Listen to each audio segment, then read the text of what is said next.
Hello everyone, welcome back to the channel. In today's video, I will show you how you can fix the missing ESU Enroll Now button in your Windows Update settings step by step. So if you don't see the extended security update ESU Enroll button, don't worry, follow along carefully and by the end you will have it working perfectly. So step 1 is open Windows Update settings and check for updates. If your system is already up to date, we can move on. Click the search box, type Registry Editor and open it. At the top of the window, clear the address bar.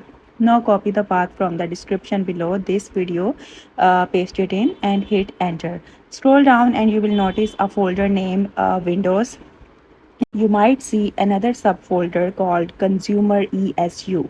If you already have it, that's great. If not, here's how to create one. Right click on the window folder, select new and then key and name it Consumer ESU. Now open the consumer folder and right click inside it, select new dword 32-bit value and rename it to ESU eligibility. Double click it and set the value data to 2 and then hit OK. Next, create another dword 32-bit value and name it eligibility result. Double click this one and set its value to 1. Then click OK. That's it. Your registry setup is complete. Now close the registry editor, go back to the search box and open window update settings again.